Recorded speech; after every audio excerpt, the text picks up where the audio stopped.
Greetings and salutations, I am Crom the Pale, and this is my 2024 7 Days Alpha 21 Base Building Guide. Now, in my previous video, I went through looking at POIs, picking a POI, and making alterations to use as a base. In this video, I'm going ground up, building your own unique base. Now, there are two different paths you can take on this, technically three. You can build a unified base that's both your crafting base and your horde base. You can build a separate horde base and crafting base, or you can create some kind of strange hybrid, and that's a little more complex than we're getting into. So what I'm going to talk about right now is, what do you do? Day one, you're a new player, you're not really sure what to do. You've completed the tutorial, you've made it to your trader. Now you know you need a base. You don't really want to go the POI route, or you're not sure what to do yet. The first option most players go with is a temporary 2x2x2 base, which is what I'm currently standing on. Now, if you take a look at this, there are 4 cubes, well, 8 cubes technically. I've added one here to hop up on. From up here, I am easily able to defend myself on all sides. On your first night, you're probably not going to run into too many zombies. They're just going to spawn a handful, and you should be able to defend yourself from this. If I set this up next to the trader, that means I have a chance to go through all of my attribute points. I can sort my inventory.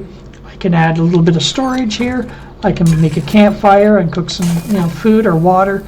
All in all, it's an excellent temporary base.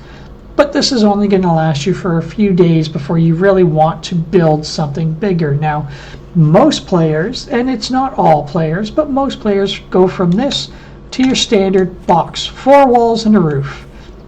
Now you can see I've got a door here and some windows, and I've added a sheet here, and that's to make it a little more smoother going in and out.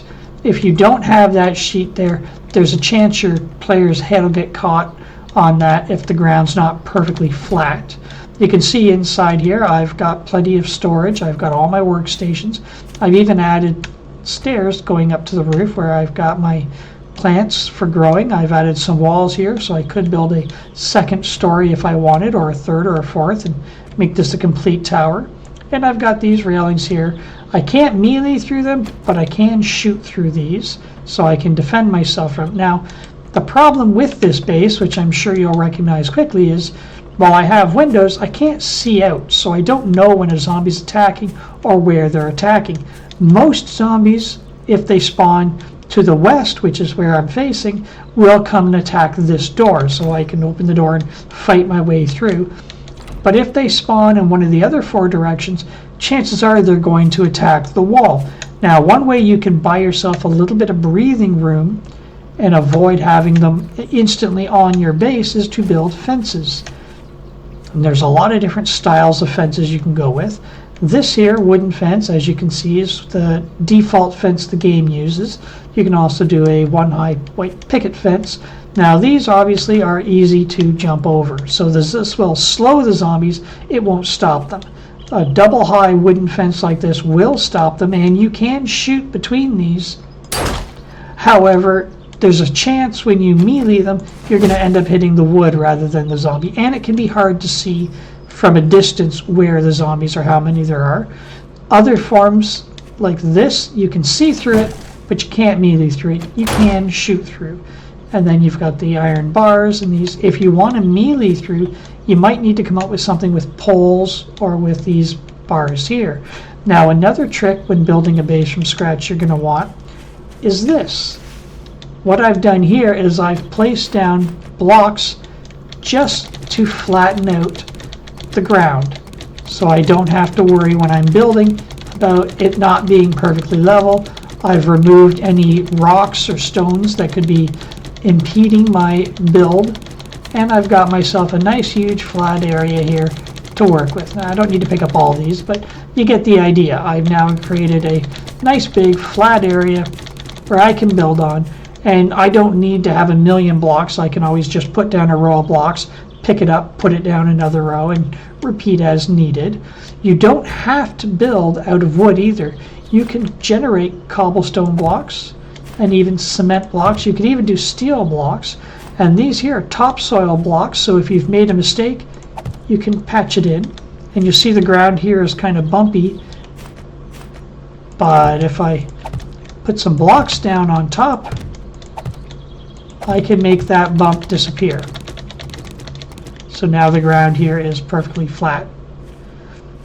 Now, the second type of base that's most common among players is the underground or bedrock base. Now, I'm running all the way down these stairs. If I'm going to make this a horde base, I need a path for the zombies to take to get down here. If I'm in this, bunker that I've built back here, zombies aren't going to just jump in the hole. What they would prefer doing is digging a tunnel all the way through that stone above me and beating on the cement roof or concrete roof. So I have to create a path. Now, the path doesn't have to be stairs.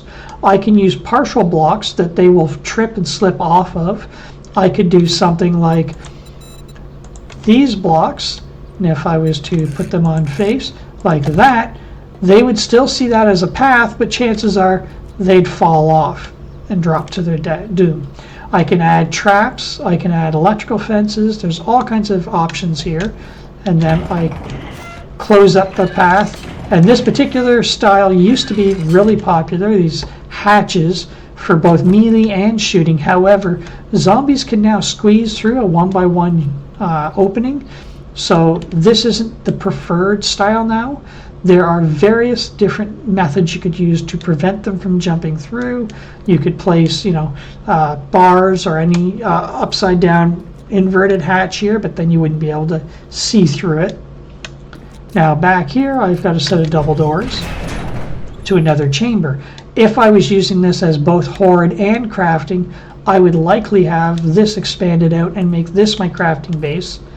And if I had problems where it was going to fail the horde base, I'd run back here, and back here I've got a real long tunnel here. I'm going to zip through a little quicker. And a ladder heading up to my exit. Now, if I was doing it as just a hidden underground base, I wouldn't have that giant open hole there. You can see I'm a fair bit away from where I went down. So by having that long tunnel and my entrance be back there, zombies would not detect a path to me. So if they did notice me, they would have to dig down, meaning if I was doing a quote-unquote hidden base, what I would actually do is I would build a cement pad right here on the surface that would deter zombies from digging to me. I wouldn't have any way of knowing that they're attacking me unless I'm really paying careful attention to the sounds they make. Otherwise, I would just have that long distance tunnel to get to my hidden base. Now, this here is a surface horde base combined with a crafting base. And the idea behind this is controlling zombie pathing. So the zombies have 3 different paths they can take to get to me. This path here is designed for if I want to use guns. So they're going to hit those spike traps, they're going to hit the barbed wire, and I'm going to shoot and kill them. This path, I'll turn on these electric traps and the blade traps and wire traps, and they're going to be shocked and damaged, and I can shoot or melee them here. And this one, I've got the pressure plate there set up with these dart traps, and I can either turn it on and have it manually kill them whenever they get close, or set it up so when they step on the pressure plate, they get damaged. I've got exits up here so I can get up. Should the zombies be beating on the walls, I can pop over and shoot them, but the reason I made these angled walls is to encourage them to funnel to the openings that I have provided. Now in this case, I've got my crafting base all down here. However, what I could have done is I could have filled this in completely solid, thereby reducing the chance of them pathing in behind me, and built a crafting base up on top here. That's something I've done in another playthrough myself, and it worked quite well. controlling pathing is the key to base design if you're going to defend against a horde. If you're not, if it's strictly a crafting base, you can do anything you want, whether it's a box, underground, make it a design a house, whatever you like. Now, when it comes to horde bases, and that's standalone horde bases, one of the more popular ones is the pipe bomb. And so we're going to control the path of zombies, convince them to walk in here and fall down. They're going to beat on this door. Meanwhile, the player, and I'll close the door again, is going to be up in the back here. And you'll notice I've used these trap doors as a sort of a bridge. By turning these off or closing them, this pillar is no longer seen as a viable path, so it's one method. You could also not bother with the hatches and do a parkour entrance. Either way, I'm going to be standing here, and I'm just going to throw pipe bombs down there. And as the zombies come in, they're going to beat on the door, and then they're going to blow up and die. This particular base doesn't have any defense against birds other than the security grate I've got up there, which I can shoot through. So if the birds come, I can attack them that way. It's a popular style. I'm not going to get into exactly what you need to do to build it. However, I will say that adding ladders in various locations, like this over here, increases the pathing opportunities for zombies, reducing the likelihood they fail to climb up and just stand and beat on this wall here. So if for whatever reason they break these stairs, they can still find this ladder, or they can find these other 3 ladders and path up to me. Now over here is a base that I personally am very fond of, and this is called a hop base or a jump base. The idea being the zombies will jump over these blocks. Once they do, they will path all the way into me here, where I can melee them, I can shoot them. You'll notice I have some robotic turrets set up here to fire them. I've got extra openings so I can have other players here who can also shoot at them. I've got turrets set up, those are shotgun turrets, to fire at any of the vultures that spawn. This little bar here means that should the zombies pile up here, they won't climb on top of one another and get above me. These openings or little cutouts here are designed to limit line of sight. So when I'm inside the base, and you can see I went with a parkour entrance here, zombies can't see me unless they're right in line with me there, which means that I don't have to worry about cop spit from zombies outside those angles. So a player could stand here and shoot. I've also set up with this little thing here, pathway here, a rooftop. Now I've got a cage here so I could shoot from underneath. I've got the turrets here shooting up, or a player could stand up here and shoot. So for a multiplayer server, this is an excellent base, a Horde Night base. Now you can see that I've made the blocks here. They're only 2 by 5. However, if I wanted to make these stronger but not extend outward too much, I could use plates and just create a wall of plates that makes it look much stronger without actually increasing its footprint significantly. So that's an option. And of course, upgrading that to concrete or even steel would make it much more durable. Another thing I've done here is, while this is strictly for Horde Night, I can easily attach a bridge to a standalone crafting base. So I could put all my crafting supplies up here in storage, and then if there's zombies that come, chances are if I'm at this end of the base, they're going to want to be on my height, so they'll path to the entrance over there. Now, I should have this connected via another drawbridge type hatch ladder so that they can see it's a clear path. However, even without it, there's a good chance they'll path up there. If I'm on this end of the base and zombies spawn in the distance there, they're not going to look to that base. They're going to attack the supports. So while I could make the supports all like square columns, chances are the zombies are going to get caught on this even if they're pathing to the ladder there or the stairs and attack this. However, if I make it round, there's a chance they'll slip off and just continue on their way. I could also use multiple blocks. So each of these blocks has the same hit points as this solid block or that large column. So they would have to break through 4 blocks to bring this column down. And what you can barely see here is this super thin bar. Now I've upgraded it to steel, so it's actually got 10,000 hit points.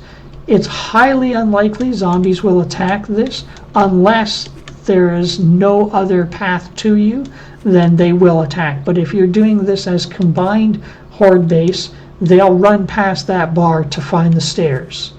Now over here is a miniaturized version of a melee style base where the zombies run up, they run down this path, and they're going to pound on the door here while you or your friends stand here and kill them with either melee, or you could use guns and attack.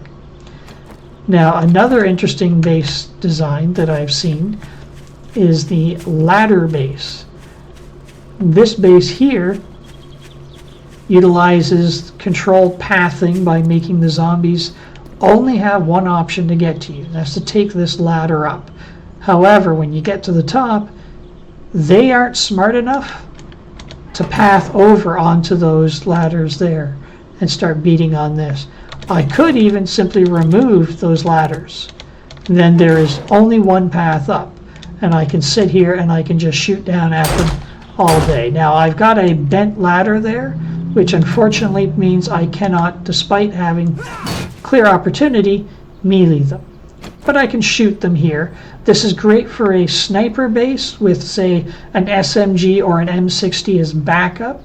The big downside here is I haven't made another exit from this cage, and that is a major no-no. You always want to have a second way out. However, this base is relatively sturdy. Chances are they won't path towards the columns, but even if they do, you can see my central column is where the mass majority of my support is, and I've kind of angled the edges here to make it most likely that they're path to the ladder. Sometimes they'll attack the ladder or the blocks on either side. I've done some testing of this. You can see they did do some significant damage, but for the vast majority of zombies, they'll go up the ladder. Now, you can make a base that's a variation on any of these styles, combining styles. I know a streamer named Jonah Birch who actually took this design, dropped it to the ground level, and used the pipe bomb drop chute to drop the zombies all the way down to bedrock and have them then come up a ladder. He then added a tower on top of the Horde base design to have his crafting base, and that works real nice. So over here you can see I just did this basic start of a castle build. This is something that you can do if you really want to get carried away. There is no limitation other than your own imagination when it comes to base building in 7 days. This might be very difficult to defend, but it would be a lot of fun, and the drawbridge does work. So I only built this could be an entranceway. I could build a gigantic castle out here. I could use things like motion sensors and shotgun turrets to dissuade zombies from attacking the walls, or at the very least alert me if the zombies are attacking the walls. So there's an infinite number of options for you to go with.